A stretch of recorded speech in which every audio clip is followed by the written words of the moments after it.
Welcome to the Reviews Without Remorse podcast with Joe and Dave. Be warned, the discussions in this podcast may contain detailed spoilers. For spoiler-free reviews of newly released films, be sure to check out our show on our YouTube channel. Enter at your own risk and enjoy the show. Now, let me speak to you from my heart. Not as a film critic, as a comic fan. Comic fan twice over. You brought this into the world and back to it. You can't imagine how tickled I am of what you've done, have always done. So many years with you I've wasted, so many wrongs I've left unrighted. Everything breaks, Zack. Everything changes. The world is hurt, broken, unexchangeable. The world's not fixed in the past, only in the future. The not yet, the now. The now is you. Now. Now is your time, Zack, to rise. Do this. Be this. The man I never was. The director that you are. Take your place among the brave ones. The ones that were, that are, that have yet to be. It's time you fight. Stand. Discover. Heal. Love. Win. The time is now. I am the Dark Knight of Gotham. He's the beacon of hope to Metropolis. And this is episode 182. And in this show, we will discuss the first episode of The Falcon and the Winter Soldier has dropped. Joe and I will discuss. The late Larry McMurtry is a name most people wouldn't know, but he leaves behind a legacy of classics. I'll educate Joe about this. Legendary comedy actor George Segal has also died, and Joe and I will pay tribute. Another horrible blow to the world of comedy as Joe and I pay respects to the late, great Jessica Walter. The Suicide Squad gets an actual trailer and, well, we will discuss. And then, they said it would never happen. But today, we are going to discuss a seriously once-in-a-lifetime event as Zack Snyder gets control of the Justice League and Joe and I discuss. How you doing, my man? I am still reeling in shock as to how perfect that quote was for the movie we are about to discuss. Well done, my friend. Thank you. Thank you very much. It was not easy picking out a quote either, and I saw this and I was like, you know what? This feels right. That nailed it. You really nailed it with that one. But this is, boy, talk about a film project that has been long time brewing, and you and I have had plenty of time to sort of speculate and kind of gauge each other's interests. So looking forward to seeing if there's I told you so's in order. You know what? We will see. We will see soon enough. We've got a lot to discuss, though, so we should probably just get right to it. It feels like it belongs to someone else.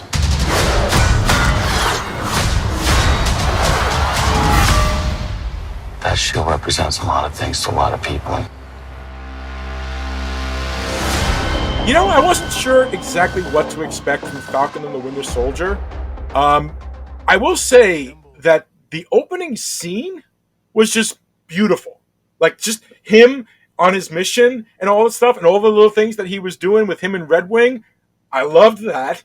But then the rest of the episode kind of turned into a slow burn and kind of left us wondering, where exactly is this going to go? All told, I'd say I really am intrigued by where the Falcon and the Winter Soldier is going, but I'm not 100% sure where as of this point. Some elements that I really liked, I liked learning a little bit about Sam's personal life. That was nice. I liked that they showed the one thing with Bucky that they have not been able to do in the movies was, here's a guy that was basically a puppet for so many years, and now he's free. How do you reconcile that? There was a line in Civil War where Iron Man asked Bucky, "Do you remember who they are?" And Bucky's response was, "I remember everyone." And this episode kind of let that play out a little bit of him remembering all the people in the past who, when he was the Winter Soldier, like the evil side of Winter Soldier, what it was. And I was really kind of enjoying that little psychological look into how Bucky is handling things. By the end of the episode, the two of them haven't even interacted together as of yet. They're still kind of apart. But I am curious. and I enjoyed it. Now, I know you watched the second episode, but we're not going to discuss that just yet, so please try to avoid spoilers on that. We will discuss the second and subsequent episodes like we do with all the Marvel shows. That seems to be the thing. We review the first episode, we wait till it's done, then we just cover the rest. So, liked it. Moderate thumbs up, but I guess it depends upon where it's going. But so far, I'm liking what I see. Yeah, I tell you what, I'm kind of begging to do a little cheat and talk about the first 2 episodes, because I feel like the second one tells us much more about what I think we can expect from the whole series. The first one I haven't seen it yet. Don't spoil. Oh, okay. I'm sorry. I didn't realize that. The first one is pure setup. So yeah, I feel like it's very difficult to just sort of judge that in terms of how we like it, how we feel about it, etc. I felt like it was. I want to. This might sound a tiny bit harsh, but I kind of felt like it was one big bombastic throwaway action scene. Then we get to the story, and this, which I suppose is kind of reasonable. I mean, it's going to be an action show, but I felt like the opening had very little to do with the rest of the show. In fact, I almost felt like it was a little confusing, because you sort of go on to see the Falcon, like you said, he's got family. His family has financial struggles, etc. Well, I would think being a high-tech superhero would have a paycheck involved with it, especially if you're doing missions, for the government, etc. Mm-hmm. So, tiny bit confused on that. I agree with you, though. The treatment of Bucky was very good. I liked the tone of it. I liked the tone of it a lot. And I did like the kind of twist at the end of the first episode, where the friend, the old guy who he's befriended, there's a little more connection than we originally thought. Mm-hmm. And it was like, ooh, that's grim. Okay, all right, okay. So, yeah, like I said, I'll be curious to see how you feel about the next one. But I'm tentatively pretty optimistic about the show. I think it's going to be pretty good, pretty solid. I like the tone and the delivery of it, and I mean it. I suppose it's a wildly unfair comparison to say I don't think it's quite WandaVision. That one kind of got me a little more wrapped up, a little more like that one was just so out there that I was intrigued pretty quickly. Mm. Here is pretty, it's kind of much more, I guess we'll call it mainstream for lack of a better way to say it, but it's a little more grounded, etc. Definitely grounded in the real world. So, so far I'm liking it. Deborah Winger is Emma Greenway Horton. I got some good news. What's that? I'm unofficially pregnant.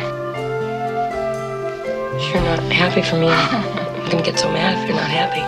Shirley MacLaine is Aurora Greenway, her mother. Why should I be happy about being a grandmother? Larry McMurtry is not a name a lot of people know. He was born June 3rd, 1936 in Wichita Falls, Texas. He was a novelist, and many of his novels got turned into movies. His first novel that was turned into a movie was HUD, which became a Paul Newman and Melvin Douglas movie, a classic, great flick. His second translation was turned into The Last Picture Show, directed by Peter Bogdanovich. And we know that's a very huge classic flick, and introduced a lot of amazing actors and actresses. One of his biggest things, though, and people younger than 30 would not even know about this, but there was a time that regular TV used to do miniseries. In the days before HBO and stuff like that, they used to have miniseries. Probably the biggest miniseries of all time that most people would know of was Roots. But there was another miniseries that also did really well that was based on Larry's novel, Lonesome Dove. Do you remember Lonesome Dove? I can't remember if I've actually seen it, but I certainly know of it. Mm-hmm. I'll be perfectly honest with you, I didn't see it either. Probably the biggest thing that he was known for, like his biggest hit ever, was the translation of his novel Terms of Endearment. Okay. That was probably his hugest one. Big Oscar winner, Shirley MacLaine, Jack Nicholson, directed by James L. Brooks. That was a huge movie back in '83. Of the most recent one that you may know, he wrote the screenplay for Brokeback Mountain. Okay. Very good. Yep. And he died today, March 26th. I don't have information as to where he died, just that he died at the age of 84. And as a person that fancies himself a writer, I like to just pay tribute to the man because, Terms of Endearment kind of changed the way the quote-unquote, tearjerker movies were from the 80s on forward. And Lonesome Dove was a tremendous accomplishment for its time. Hey, you played football, huh? Well, yes, I was a quarterback, but I was much more adept at boxing, really.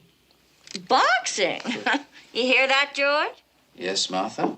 You must have been pretty good at it. You don't look like you got hit in the face at all. He was intercollegiate state and middleweight champion. Honey. Well, you were. You still look like you have a pretty good body now, too. Is that right? Have you? Martha, decency forbids. Shut up. So, the game 6 Degrees of Kevin Bacon? Sure. Okay. I would say that prior to the rise of Kevin Bacon, George Segal was probably the closest person that you could have started that game with. 126 credits to his name. And I can tell you right now that if you saw him, you knew. You knew this guy was kind of special. Had a wonderful speaking voice, great demeanor. The first movie I personally remember seeing him in, and I didn't actually see the movie, I just remember in the early days of HBO, before HBO became the juggernaut that it was like not even on the air all the time. It would be like literally off the air, and then like sometime in the afternoon they would start showing movies. But when they were off the air, they would show trailers all the time. And the trailer that I always remember with George Segal in it was a movie called Where's Papa? Are you familiar with that movie? I am not. I have no clue. The basic gist was it was directed by Carl Reiner, the late great Carl Reiner, and had Ruth Gordon and the late Ron Liebman in it as well. And it was just the story of a man who meets the girl of his dreams, but he lives with his mother still. And it was the most insane thing that I ever saw in my life. I wound up staying up late watching it because they used to show the trailer so often that I wound up staying up late one night watching it. And the mother was like borderline dementia. At one point at dinner, she like pulls his pants down and starts kissing his ass. Like literally kissing his ass on screen. Okay. But Segal, the other movie that I remember George Segal from, and this was kind of like a personal favorite of mine. The movie was called Roller Coaster, 1977. Okay. It was one of those sense-around movies, one of those movies that they blasted the bass so loud in movie theaters that you would feel when the roller coaster would go, you'd like feel it in your butt and stuff like that. And that was just a story of him being like a freaking safety inspector who gets embroiled in a guy who's bombing theme parks to make money. And that was really the first movie that I mostly remember him. And of course, Fun with Dick and Jane, the original Fun with Dick and Jane, not the remake with Jim Carrey. But he's been in so many things. The Look Who's Talking films. He was most recently on the TV show The Goldbergs. Yep. Playing one of the fathers, Billy and Mandy, 2012. The man has been in hundreds of productions. And was always he was a great straight man, but he also had really great comedic timing. He was born February 13th, 1934 in Great Neck, New York, and he died at the age of 87 in Santa Rosa, California on March 23rd, 2021. But it's the Pope's fault she won't let me wear a condom. Why don't you wear a vasectomy? This again? Don't you want a grandkid? Well, if I did, I'd just scrape all your previous mishaps into a big pile and knit a onesie for it. Jesus Christ. Sorry, I've been fasting, and I'm edgy. Still, though. Sterling! Okay. Jessica Walter was married to the late Ron Liebman, who died this past year. She was born January 31st, 1941 in Brooklyn, New York. She has 161 credits to her name. Now, one of her earliest roles was in the movie Play Misty for Me with Clint Eastwood. They, one of the first movies that have ever done the obsessed fans trope type situation. She played Evelyn, the woman that was obsessed with Clint Eastwood. And let's face it, in the 70s, everybody was obsessed with Clint Eastwood. But she did a lot of TV. Marcus Welby, The FBI, Jigsaw, Mannix, Columbo, Love American Style. She was in a couple of episodes of Love American Style, actually.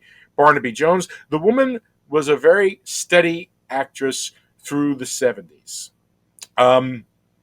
She was in Trapper John, Three's a Crowd. Now, for me, though, a couple of places. First place, she was the mama in Dinosaurs, the Jim Henson TV series. I didn't know that. Okay. She was the voice of the mama in Dinosaurs. Yep. Whenever the baby was saying, not the mama, he was asking for her. The other show that I would remember, and that probably a majority of the episode would remember her for, has got to be Arrested Development. That was like her biggest hit so far. And when you talk about like the self-involved narcissistic mother trope character, instantly she is the first face I see in my head.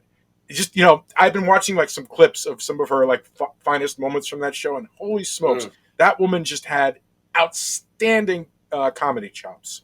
The last place, and probably another place that most people would know, she was the voice of Mallory Archer in the animated TV series Archer. And I won't lie, it wasn't until you mentioned that I was like, oh, her, okay. Mm-hmm. She passed March 24th at the age of 80 in New York. She was born in New York. She died in New York. New Yorker to the end. Passed in her sleep. Kind of a peaceful way to go. And it's a shame. Was really such... She is that rare type that can be classy, charming, and cutting in a single sentence. I don't know how the hell she managed to do that, but that was just her gift.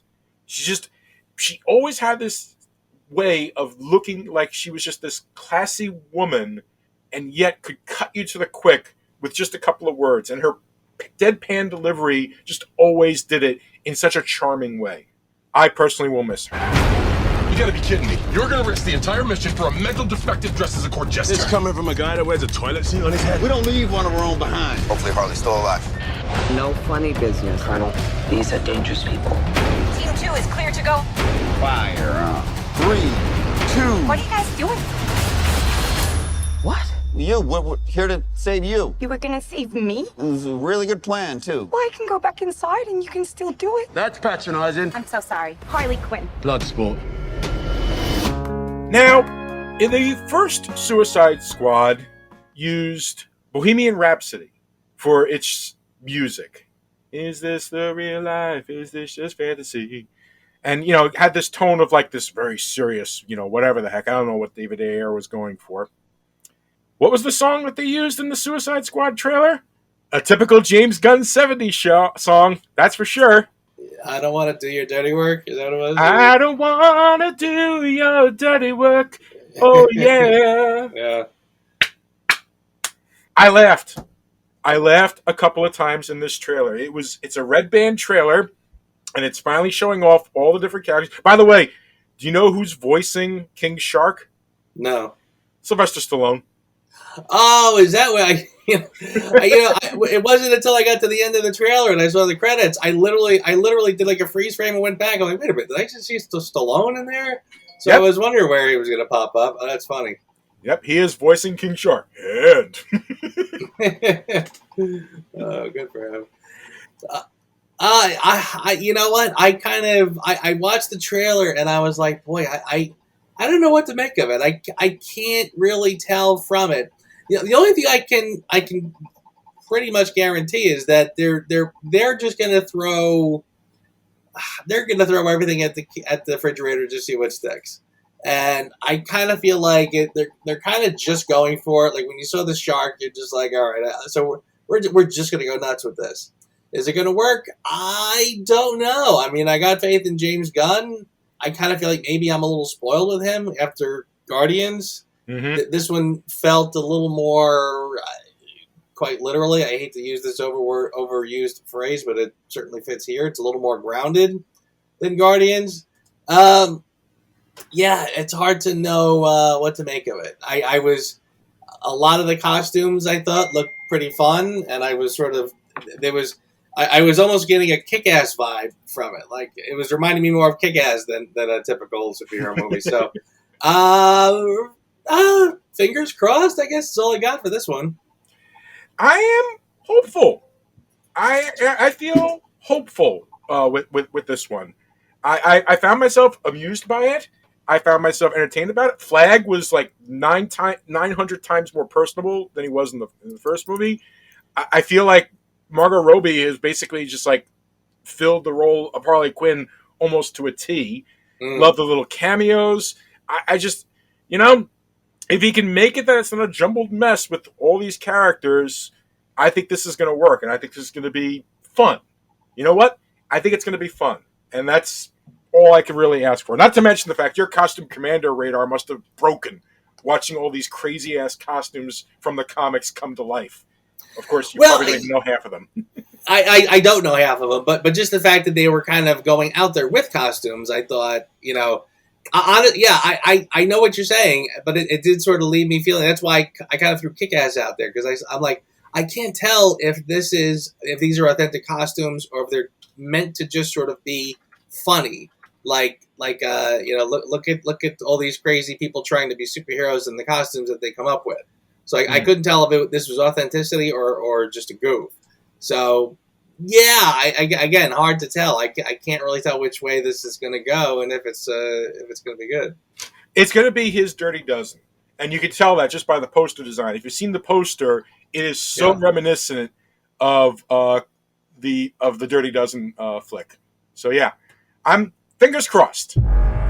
So begins the end for Darkseid. I've never seen a being as strong. Maybe one. He's back. Determined to ensure Superman's ultimate sacrifice was not in vain, Bruce Wayne aligns forces with Diana Prince with plans to recruit a team of metahumans to protect the world from an approaching threat of catastrophic proportions.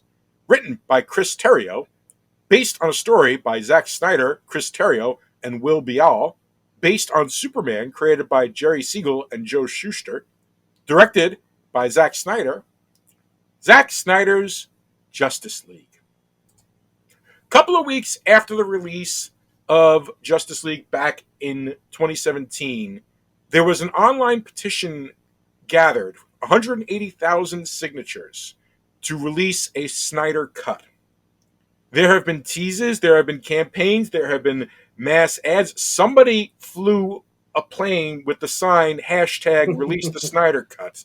Somebody took out a digital ad in Times Square saying release the Snyder Cut. I can't believe I actually watched this flick. Yeah. Truly a once-in-a-lifetime experience. And certainly, well, let's think about it. 4, 8, 12, 16, 20, 24. A sixth of my day was spent watching this movie. Half a work day. Half a work day, yes. Yeah. Well, not with my crazy-ass schedule, but that's another story. Well, there you go. First impressions, cohesive. Much more cohesive than whatever the heck Joss Whedon spit out at us. Motivations for, like, in Joss Whedon's cut, Steppenwolf's motivation was, just get the mother box, change the world. Here, they gave an actual motivation for Steppenwolf being such a jerk, so to speak. And I kind of appreciated that. The in-depth look into the characters of The Flash and Cyborg, I really appreciated. I thought that was really nicely done. And Joe Morton, I just want to give an early shout out to Joe Morton for his portrayal as Silas Stone. I just thought when he had his his tape scene and everything like that, the quote that I used, that was like such a great moment. And I was like angry at Joss Whedon when that moment played. It's like, how could you cut that? How could they cut that, you freaking hack? Now, aside from a overabundant use of slow motion, which I'm pretty sure padded the movie by 30 minutes with just the slow motion shots alone, I liked it. It's vastly superior to the original. Absolutely. Love it? Well, we can discuss. What is your opening argument, sir? My opening argument, it's funny. I was saying to myself, am I going to run in here with my fist in the air saying, I told you so? Because the running gag that you and I have had for several months now, hard to believe, is I was weirdly optimistic for this, and you were very cautiously optimistic at best. Did I watch this and feel like I was 100% vindicated? I kind of feel 90%, frankly. I felt like this is a pretty good movie. I felt like overall, I mean, and again, I'm asking myself, am I solely basing this on a comparison from the absolute dumpster fire that we got in the Whedon version that we all saw in the theater? I don't know if I'm separating that out, but I can say for something that was 4 hours long, I felt like it went by pretty quickly. I did not. I mean, and I sort of braced myself for something I might have to watch in stages and etc. I kept snacks handy. I had a couple little crafts around the house that I was sort of working on, little that I was like, well, I'll do this while I'm watching it, etc. Honestly, I really don't think I ever stopped. I didn't pause. I went through 4 hours, and it went reasonably quickly, to the point where I think by the time it was done, I looked at the clock. I was like, wow, I really sat here this whole time. Yes, it is vastly superior to the theatrical cut. As you said, it is completely cohesive. I think everything makes perfect sense, frankly. I mean, I kind of feel like the villain, as you said, far more fleshed out, and frankly, the dark side is basically Thanos 2.0. So I really didn't have a problem with baddies being bad. In the original cut, you just had Steppenwolf, who's just bad. He's bad, so he's going to kill people, and he hates the world, and he needs the mother boxes to kill everybody. Right here, we kind of get it. And honestly, I thought the whole chunks of the film that were put back were really good. You know, I mean, to the point where, I mean, just as one example, the scene with the Flash rescuing the girl in the car accident, I was pretty shocked that they actually took that out of the film. I thought, geez, this is one of the best scenes in here. So really weird that they took that out. I mean, even that shot of him running through the door where he puts his finger out and breaks the glass. I remember that from the trailer. Mm-hmm. But we never saw anything like that in the film, so no one knew where that was from. Now we know. That whole scene I thought was very good and really did sort of flesh his character out. I felt like, well, I mean, honestly, you've probably seen already a few YouTube videos comparing, and the two cuts. Oh yeah, I have. Good Lord, honestly, I mean, it's shocking just how schlocky the Whedon stuff is. I mean, all those bad jokes. I mean, honestly, they paid him to go back and refilm a scene where Flash talks about brunch. I mean, you took out that great scene where he rescues this girl in the car accident. You put back him talking about brunch. Are you kidding? Are you joking? I mean, how schlocky can you possibly get? Well, so he had to put in the joke about brunch, or else then the joke at the end where he races Superman and the loser has to buy brunch wouldn't have been funny. Right. Don't you see? Another schlocky. Yeah, another schlocky. Yeah. So honestly, you really do have to. I mean, and by the way, and it does kind of lend to what I was sort of saying earlier on. Like again, in the weeks leading up to this, I said I felt like not only will this be at the very least, a much more coherent film and much more, solid tone, making it better almost by nature. I kind of did sort of feel like it would be, in some ways, commentary on the studio system that sort of fouled this up to begin with. And I feel like in some ways it did serve that purpose. I mean, when you look at the scene, the side by side, there's a scene in the Snyder Cut where Lois Lane is talking with Martha Kent. This time it takes place in a different setting with a different payoff. But then you go to the Whedon Cut where they do where they scrap the other joke. Right, the thirsty joke. Right, and even the way it's shot, it looks like Whedon is here making a rom-com. I mean, it's the lighting, the mood, everything is so wildly different. It looks like more like a sitcom. So it's just yeah. Honestly, so anyway, my rambling gushing is about how much I really did enjoy this. I was very satisfied having been able to see what the original vision was, and just on a strictly. Like, if I saw this in the theater, would I have enjoyed it? Yeah, I absolutely think I would. This to me, I mean, and again, I was very trepidatious going in after Batman v Superman because I didn't care for that, and I still don't. But I feel like this was a far superior movie to Batman v Superman. So I kind of feel like this was far more in line with, I mean, put it this way, we saw Man of Steel, we talked about it. I wasn't crazy about it, but I was like, all right, but at least it kind of works. This, I feel like, is easily on par with that, but better. I feel like this is more like when we were kind of just building up to the idea, okay, we're going to get our Avengers, with this kind of dark, brooding superhero world. Is it exactly what I would have wanted or, what I would have done? No, but I really feel like this is easily Zack Snyder kind of giving double-barrel middle fingers to the people who kind of criticized him and I heard a rumor, don't know if it's true, but apparently Zack Snyder's wife, Deborah Snyder. And I forget who else. Christopher Nolan. I know what you're talking about. Yeah. Actually saw the film and told Zack Snyder, just don't ever watch this.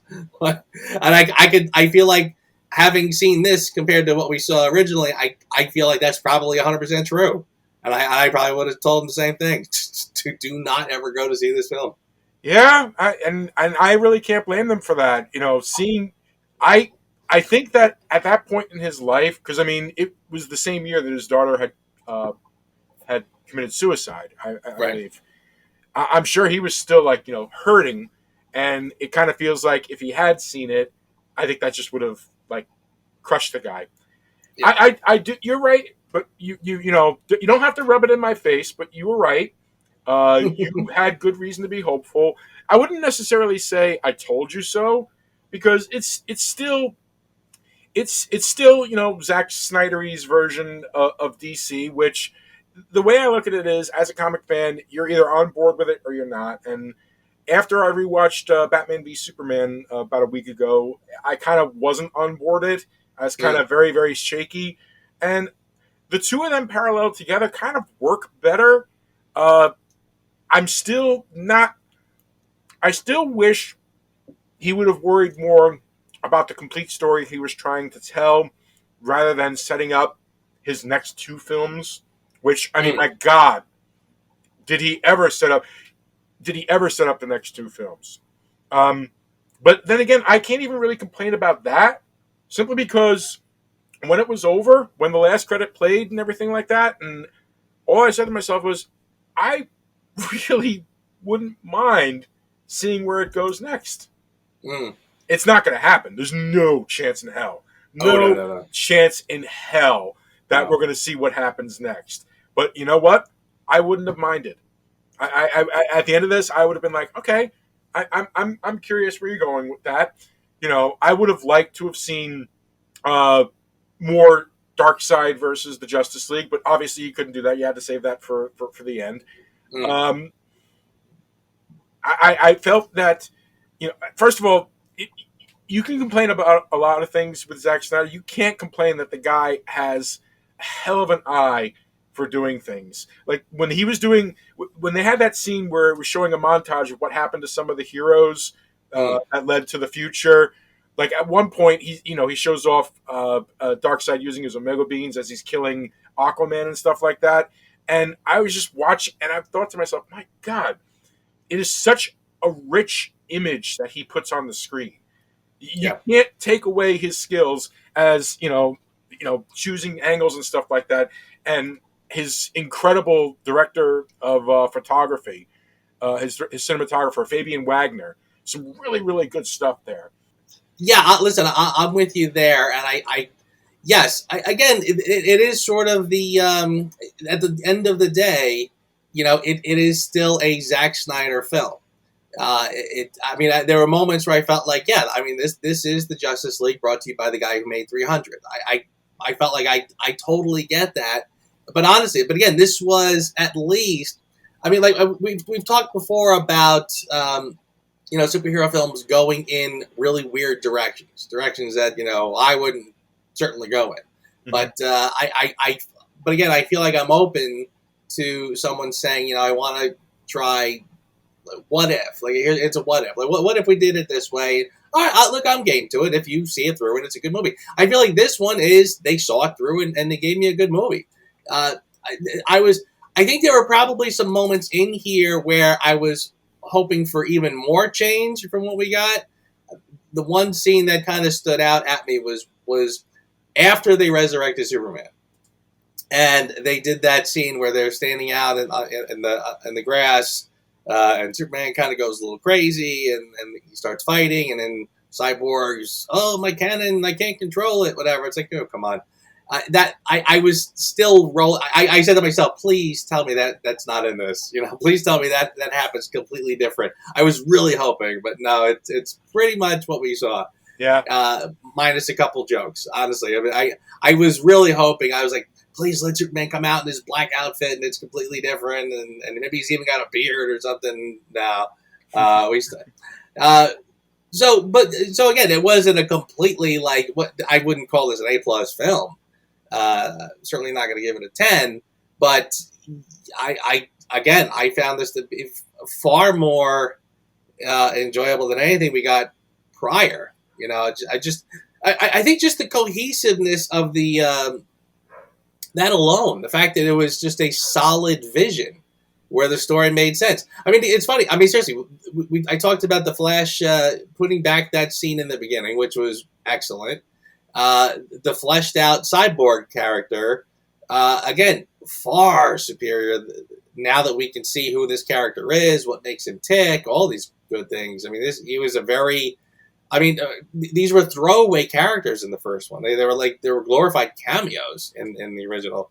So the fact that they're actually fleshed out in this is great. And again, still not perfect. Honestly, there were parts in this where I'm like, dude, calm down. So your father missed a couple of your football games. Really? I was a little annoyed with that. Like we're getting this real deep drama between him and his father because dad was busy when you were playing your football games. Come on. At one point he's in the car and he's starting to blubber. It's like, dude, you're a grown man. You're in high school, for God's sakes. Really? You're gonna start crying because your father missed your football game? Jesus, be glad you got a father who's a genius in his field, for God's sake. There were moments that were still over dramatic, that were kind of it's still lots of slow mo. Every single thing is just amped up to 11. But again, like I said, the fact that it was a perfectly cohesive, coherent vision,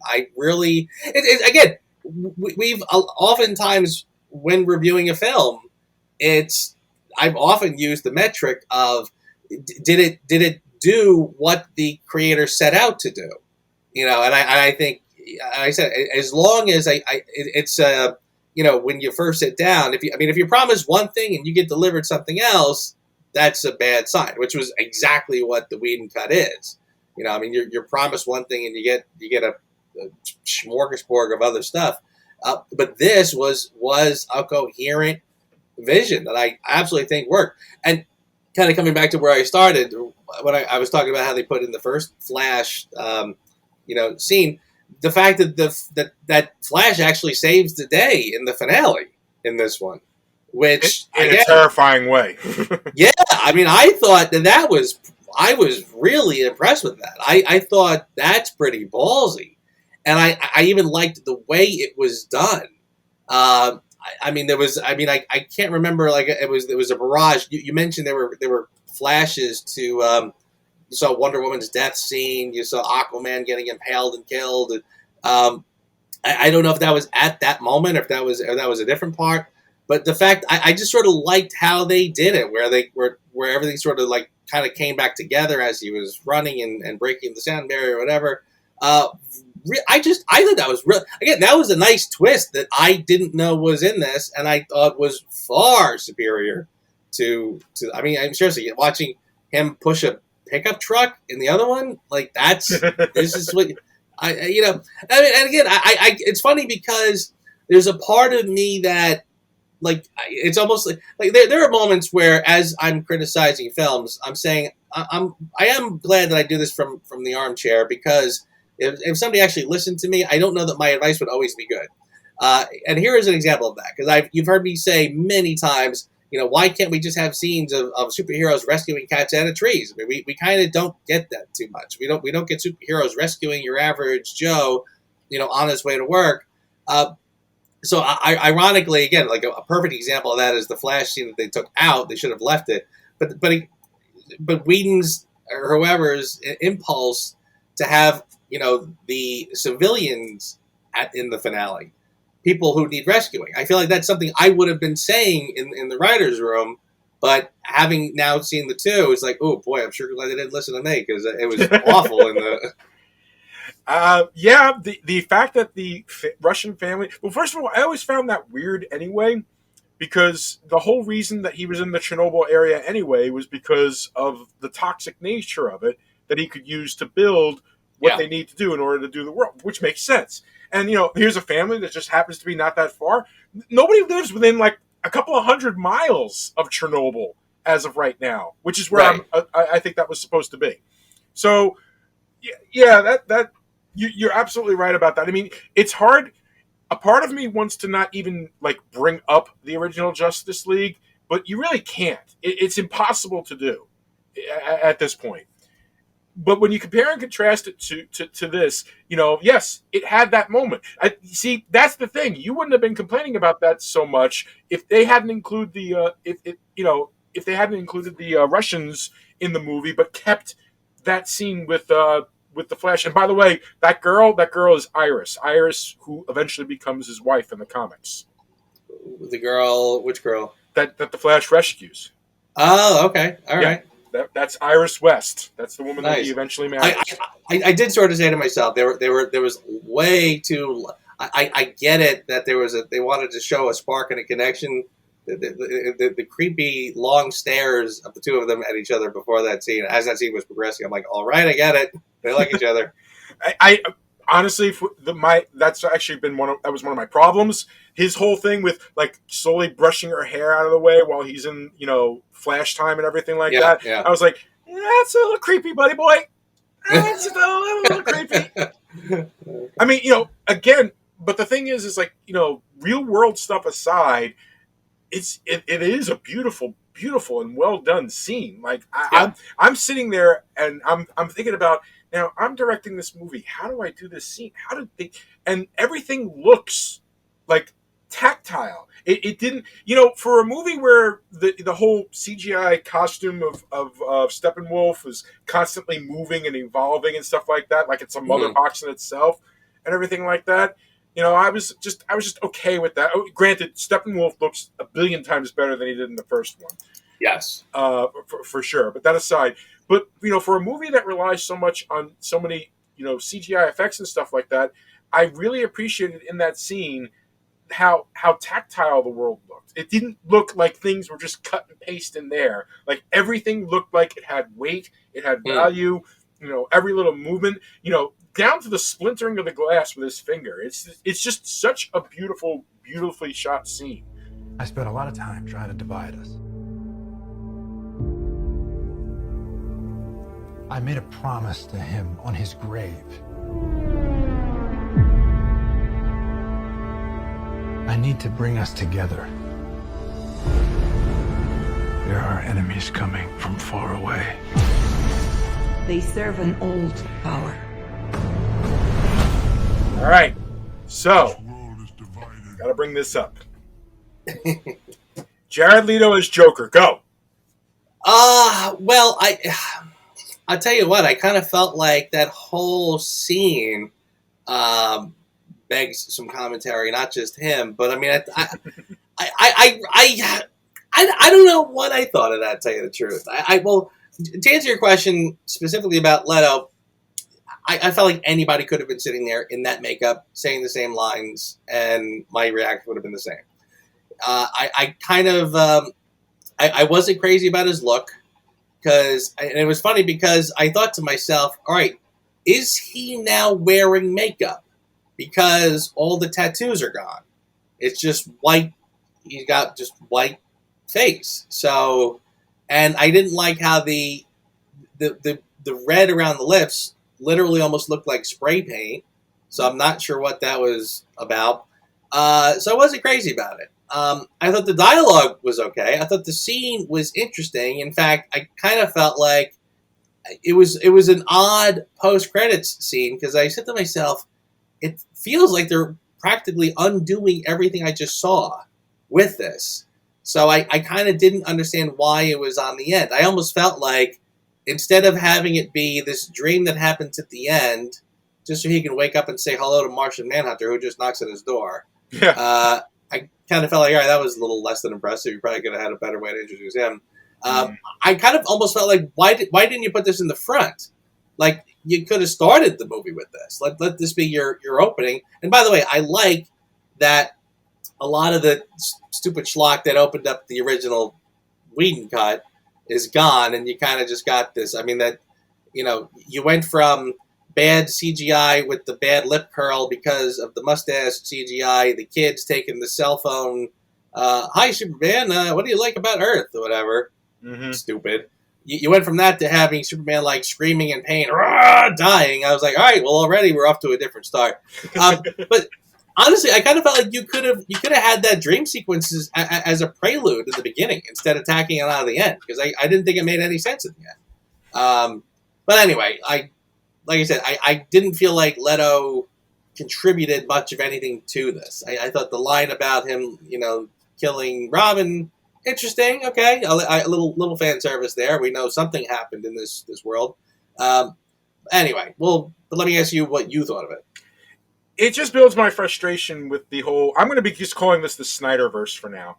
Okay, it feels like, because now this is truly its own separate entity because they're going off in different directions. I'm loving how Robert Pattinson is looking as the new Batman. I'm curious to see what Ezra Miller does in the up-and-coming Flash movie, and there is going to be an up-and-coming Flash movie. They just actually announced that Billy Crudup is being replaced as his father in the movie with Ron Livingston. From Office Space / Swingers, Ron Livingston. Yeah. Okay. So anyway, but yeah, that movie is still coming. So yeah, whatever. So I'm not 100% sure exactly how it's going to go, but in discussing just as the Snyderverse, that whole sequence again was frustrating to me because it was again an example of my whole problem with the approach as to how they did the DC movies. When Iron Man punches Cap after asking him, "Did you know?" That was built up. That wasn't just a throwaway line. Getting to that point, every single stage, every single part of every movie built up to that point, so that when Tony punched Cap and went after Bucky, it was like, yeah, it doesn't matter whose side you were on. And you know me, I'm Team Cap all the way. But but when he did that, I was like, I can't be mad at Tony for that. Yeah. He's not wrong. And here he is talking about, they had that little hint in Batman v Superman where you see the Robin costume with the "Joke's on you" Batman spray painted on it, and you think something happens there. And now they're implying you can't even, like an adopted son. Isn't that right, Batman? And I'm like, I really would have liked to have seen that. I really would have liked to have built up to that. Yeah. I kind of feel like that whole exchange between Batman and Joker would have been a billion times better had we actually seen and not heard. It's cinema. You show, you don't tell. Yeah. Zach, you're really good at that.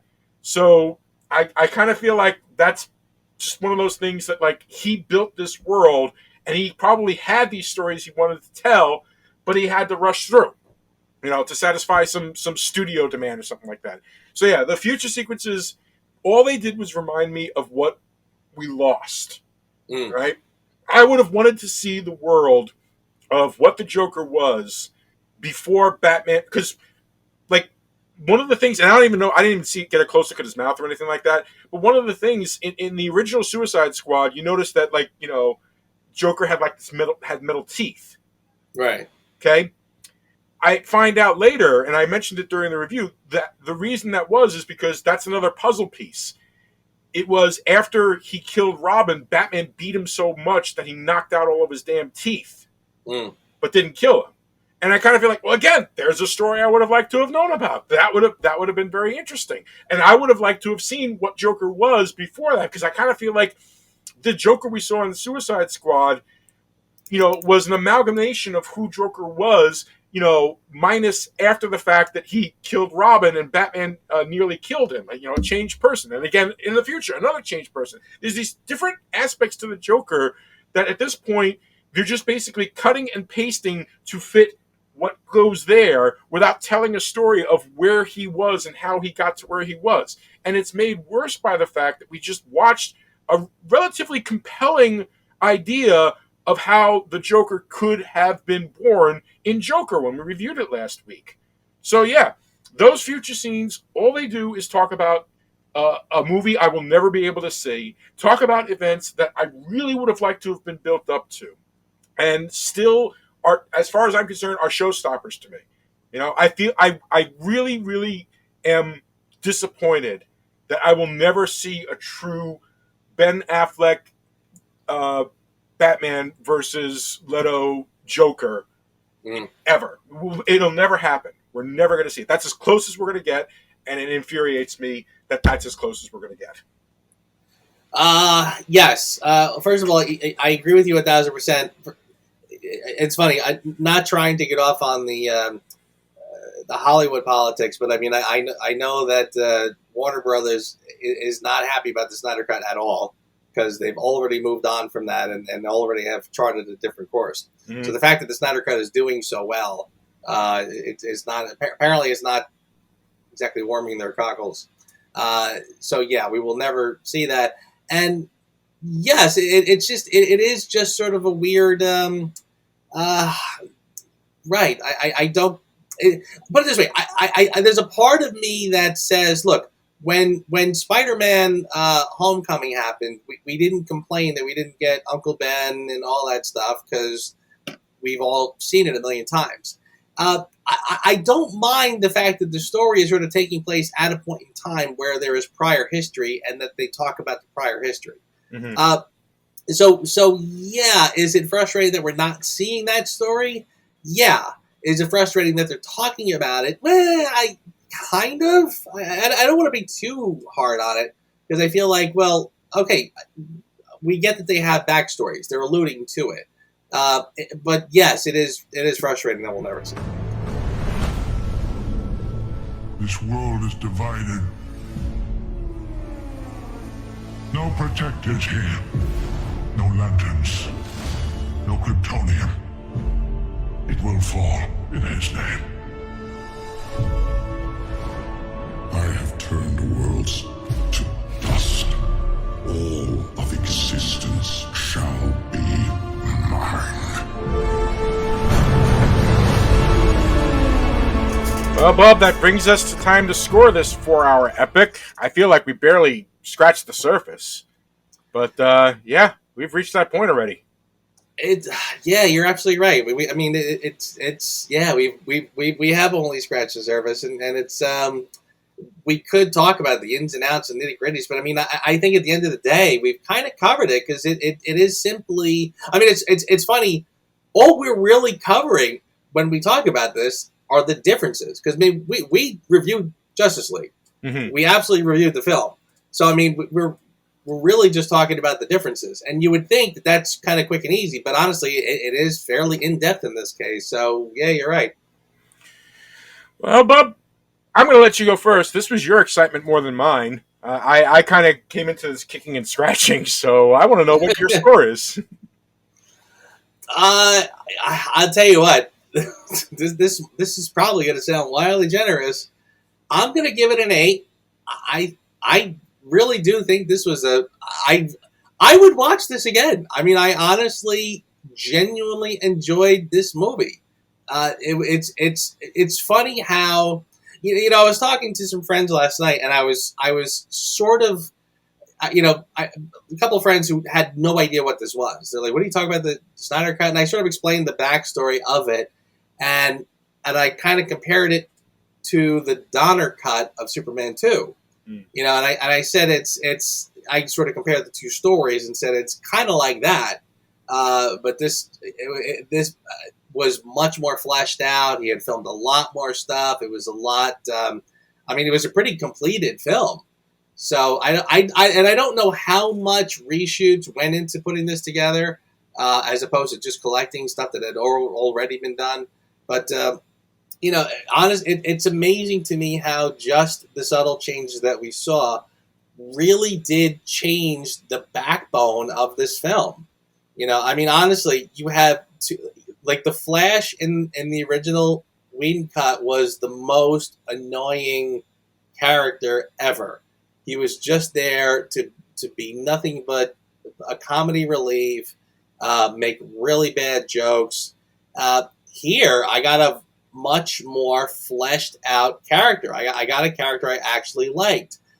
There are even some mild scenes of Aquaman that have been changed to make him much more likable than the kind of pettiness that we got in the Whedon cut, just to sort of have some dramatic tension. And the Cyborg character, still not perfect, but his character, his father's self-sacrifice in this film. I forgot he didn't even die in the original. No, he didn't. He didn't die in the Whedon cut. He showed up at the end. So this was a far superior film. And again, there were still moments, honestly, when it opened up with the big giant fight on Themyscira. I was saying to myself, like, oh yeah, it is just a bombardment of the senses at times.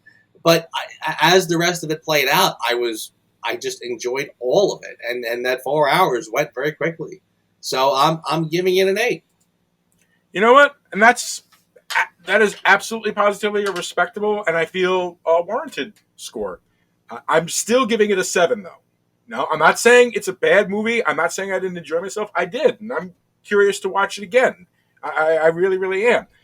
But and you know what? And I agree with everything that you said about just how cohesive and wonderful it was to actually see all these characters and feel that they were actual characters rather than these just larger than life caricatures of characters that we knew and loved. I still have a general issue. And I think that's why I knocked it off a point, because I was kind of between a 7 and an 8 at one point. And in the end, I chose the 7 simply because, I get what Snyder is doing, and I appreciate the different take on the characters. But call me old-fashioned, call me a grandfather, tell me to get off my lawn or whatever the situation may be. But I like my superheroes the way that they are. I don't need all this extra rigmarole and everything like that. And while he had a lot of comic accurate things, like the fact that he's got Darkseid going after the anti-life equation, I gotta give him credit for that, because that is such a huge concept to try to get across to audiences. And I do appreciate that he did that, but all told, I'm still questioning his handling of how Batman came into this and what Batman's background was and everything along those lines. I'm still smarting over the whole battle at the end of Batman v Superman between them and Doomsday and everything like that. I still question the choices that he made for the portrayal of Lex Luthor. I understand what he was going for, kind of like a Bill Gates meets Elon Musk meets Steve Jobs type thing. I get it, cute, but the problem is that without a good villain, you don't feel compelled. The thing that was beautiful about Gene Hackman's portrayal of Lex Luthor, because not only was he a smarmy son of a bitch, but the man had such amazing presence that he felt there he is standing face to face with 6'6" Christopher Reeve and everything like that, and like that Superman could tear him apart, and yet Lex always managed to look so damn threatening. I have nothing against the actor Jesse Eisenberg. I'm not sure he was the right choice for this part because I never felt threatened by him at any point. I never felt like he was an actual threat. But that's part of the whole Snyderverse. This is him, doing what he does. This is why I took off the 1 point, because for all the things that did work, there was almost an equal amount that just maybe rifled the comic book guy in me or something like that. I don't know. It didn't feel right. So that's it. And again, don't take my 7 as meaning it's not great. I think it is great. I think it is a huge improvement, and I think the world lost something, not just his poor daughter who committed suicide and caused all this fracas to begin with, but the world lost something with this not happening and the rest of his vision not seeing fruition. Yeah. And, I'm going to give you a funny comparison. I remember going back, like I'm going to go a long way to make a point. I remember the year that Dances with Wolves won for Best Picture over Goodfellas. And I remember kind of debating with people about whether or not that was fair, because obviously Goodfellas is a masterpiece of a film. And I remember kind of arguing, like trying to sort of play devil's advocate and say, but Kevin Costner directed Dances with Wolves. He's a newbie director, and he for a guy who doesn't direct for a living, that's kind of a hell of an achievement from him. To which somebody correctly straightened me out and said, "It's Best Picture. It's not personal best. It's not most improved. If the picture is better, that's the end of the story. I don't want to. Don't tell me that this was done by an amateur, so we should give him extra points or whatever." And I was like, that's fair. As we're talking, again, I am in the course of this conversation, I'm saying to myself, am I rooting for this film because it is so greatly improved over what we saw? And the reason why I'm kind of circling around to your point about Lex Luthor, I thought I agree with you. Jesse Eisenberg was awful in Batman v Superman, and I felt like his small part here was a vast improvement. He looks more like Luthor. He's dressed more like Luthor. I feel like he's making plans more like Luthor. Far different than what we got from that weird performance in the last one. But I am asking myself, should I be sitting here singing his praises because it's so improved, or should I still be saying, but it's still Jesse Eisenberg? Why would you have cast that guy in the first place? So I'm with you. I'm torn on the correct response. It's funny because we are literally reviewing a film that we're only reviewing it because it is a new and improved version of the same film we reviewed a couple of years ago. So we're sitting here doing a whole show talking about the improvements. But again, right. Am I kind of being too generous with this film because it is so greatly improved? But I think I just still reasonably like it. As you should. It definitely deserves the accolades. By the way, that little thought question you got there, I have a counter thought idea for you. You are on regular TV. You're in the middle of watching Goodfellas, and it goes to a commercial break. You flip over to another channel, and Dances with Wolves is starting. Do you flip back, or do you start Dances from Wolves with Wolves from the beginning? I'll tell you my answer. I flip the frick back. Yeah. I don't think I ever would flip away for Goodfellas for almost anything, frankly. Agreed, and I cannot wait till we actually get to review it, which is relatively soon, actually. Relatively. Speaking of, maybe not speaking of, this is a terrible, terrible segue, but who asked you? Who asked me? I think, two things come to mind. One, strictly just being an awkward scene that I wish they had done differently. I still go back to that scene where Superman comes back from the dead. I don't feel like it makes any sense, frankly. I feel like, I really was hoping that the Snyder Cut did that scene differently, and we were going to get something that was remarkably different, and it wasn't. Very awkward, and I don't know what it proves, because, again, are you telling me that confused Superman is now evil and wants to kill people just because he kind of, like, I know the thing, don't wake a sleepwalker, but, I mean, seriously, did he wake up from a bad dream or something? I mean, it did. I don't see what the point of having Superman fighting everybody was, and that stupid excuse of Cyborg and his thing, just, it's threatening, and no, that I wasn't buying that at all. That was really, really awkward and could have been done differently.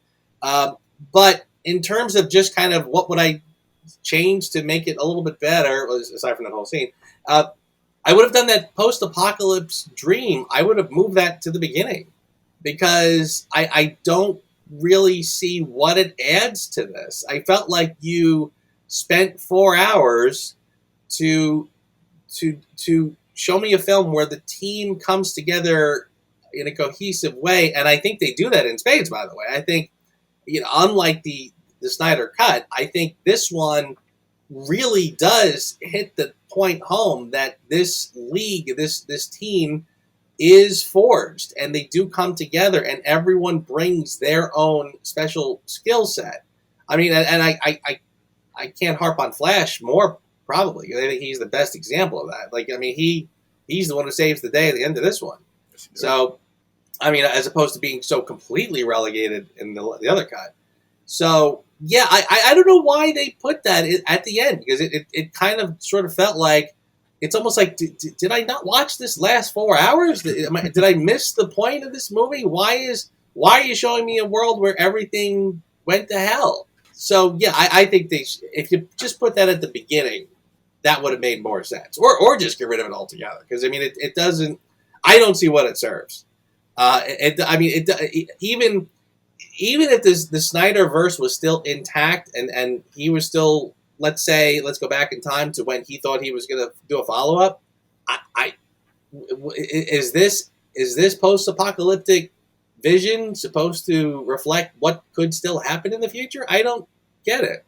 So it's not making sense to me, and I feel like it's really bad at the end. If you were going to do anything with it, put it at the beginning or just get rid of it. I have zero argument with that, because who asked you? I wrote future dream sequences. I agree. Not only are they now useless because there is no future to show how things get that way, and not only did they still leave the Flash's little Lois is the key. Am I too early? Did I come too early?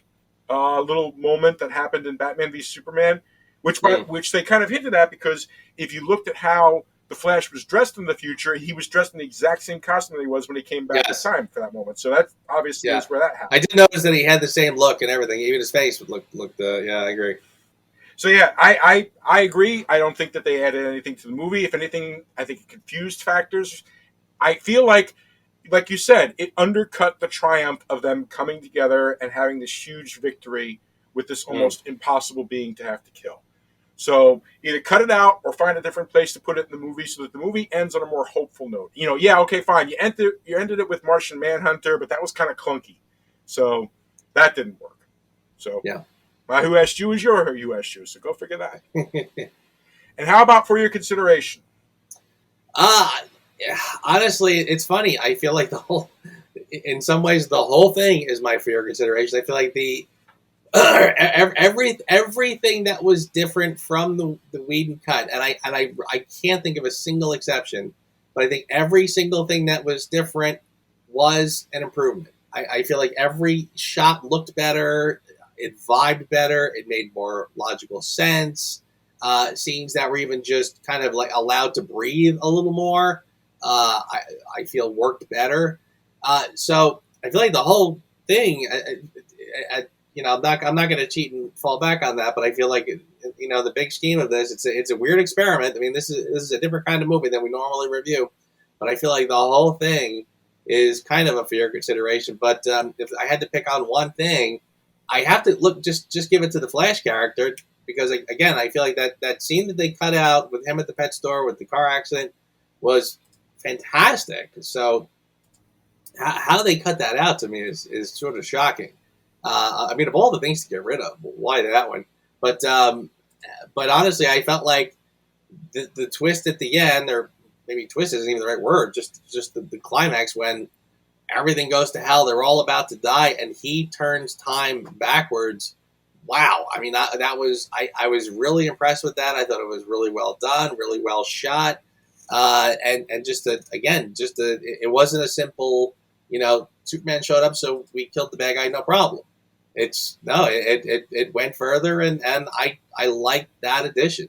So yeah, I mean that moment to me was sort of like the exclamation point at the end. Like it was just one added thing that wasn't in the original cut that really added something to this. A real sense of depth and scale and scope, I suppose. Bravo, sir. I agree with you wholeheartedly on that one. That's a good one. So I've got a couple. First, I'm going to give a quick shout out to the fans that actually got this frickin' movie made. I feel like they definitely deserve some consideration. Yeah. To Zack Snyder for having the balls not only to come back and do it his way, but to actually get it done. For holding on to the original cut of the movie for as long as he did, even when he was in such terrible trauma. Bravo to him. My biggest one, though, I really enjoyed the performance by Joe Morton. I feel like not only did it enhance Ray Fisher's performance, but I felt it was nuanced. I felt it was measured. That man has amazing death scenes in movies. Remember his death scene in Terminator 2, where he's taking his last breath? That scene where he does the thing with the mother box to kind of mark it so that they can follow it, stuff like that. Just the way, just the look he gives Cyborg before he goes, knowing that this is going to be it for him. It's like the father's look of, both I'm sorry and I love you without even saying the words. That got me. So there's my for your consideration, Mr. Joe Morton. And of course, the incredible little recording he left for him that I paraphrased for their opening. Yes. I'm with you 100%. And by the way, I feel like one of the things that I'm surprised that we haven't mentioned yet is that I thought the effects were so much better. I thought the effect of his death was really well done. It could have just been very quick. Like, I mean, I forget exactly how it was, but it was kind of, it was just a real good, complex kind of a look that they gave, where the thing had just basically just destroyed his body where it stood. And I have to say, I thought the effects of the whole film oddly better. Maybe not oddly, but for something that, again, is just being done for a streaming service, something that's an experiment, you'd think that you would think that the effects would suffer a little bit, but they were far superior than the original cut.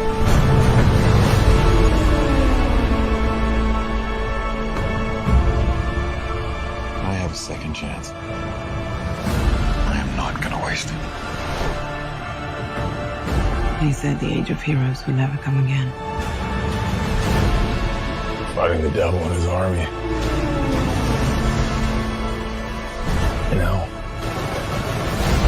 I don't care how many demons he's fought and how many hells. He's never fought us united. It's time to stand, fight. The time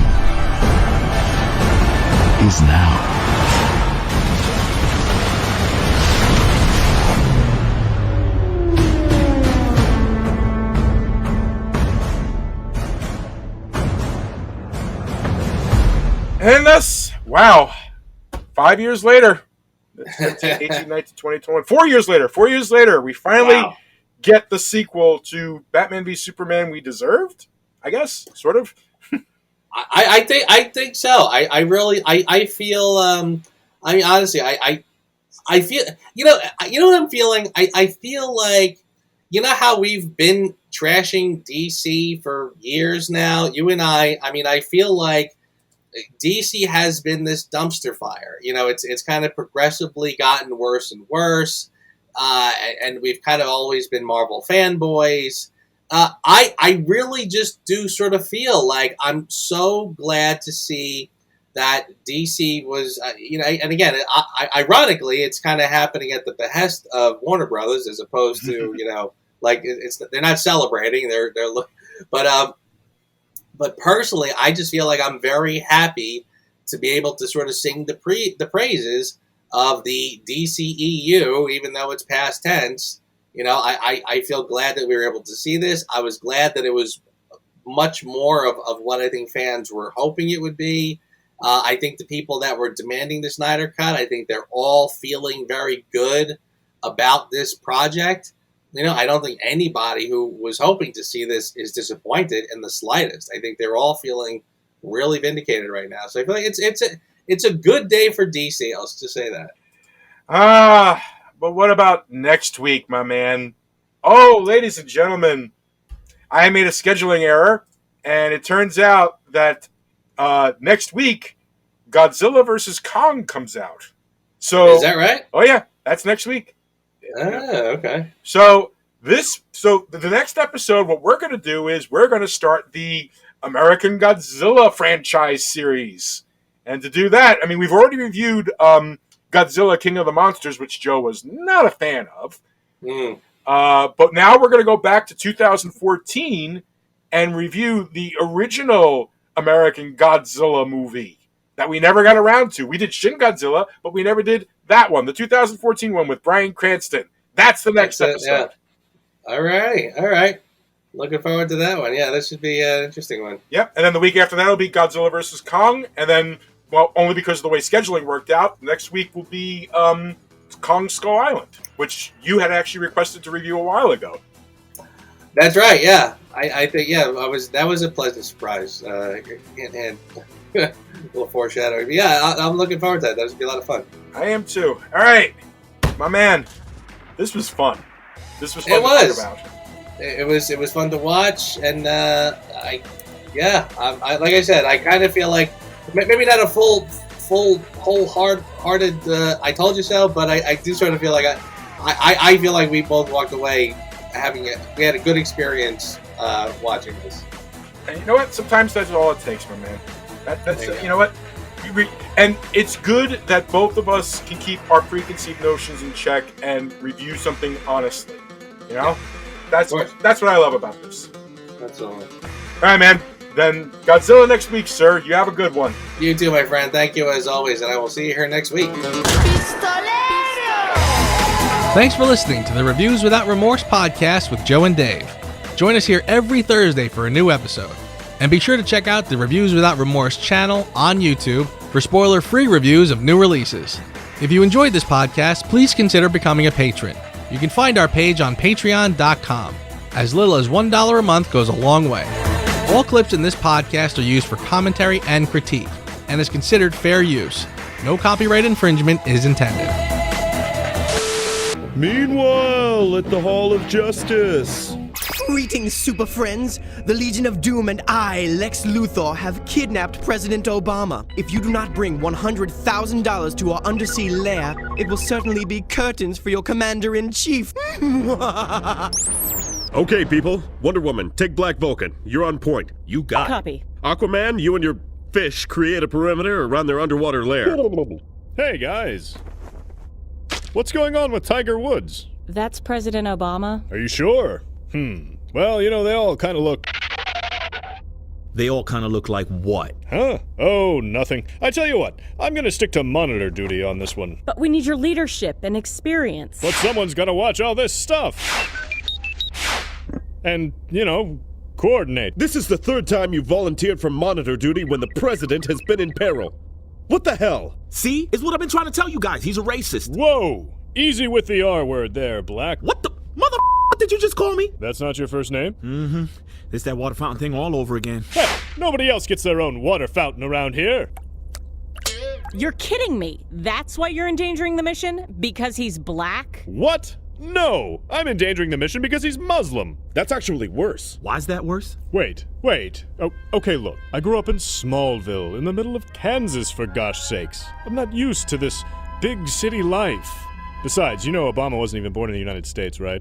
Neither were you. Do him a favor, shut his ass up. How can you be this big of a racist? You're an alien. Krypton didn't have black people. What about Martian Manhunter? Sup? Do you not like him because he's green? Green Martians are like the white people of Mars. What about the white Martians? They're like the Asians. Wow. I don't get why everyone thinks I'm ruining the mission. You know Black Vulcan's not going anywhere near the water. Hold on now. You ain't saying nothing about water. Well, yeah, that's the only reason Aquaman's here. Okay, this guy. It's up to us to save the president ourselves. Justice League! Oh, no need. While you guys were doing great work here, the Marvel heroes went ahead and saved the president. In a surprising turn of events, the Avengers So- have rescued the president from the clutches of the Legion of Doom. Meanwhile, at the Daily Planet. This just in, a four-alarm fire has broken out at an orphanage. That's right, the children's orphanage in Harlem is on fire.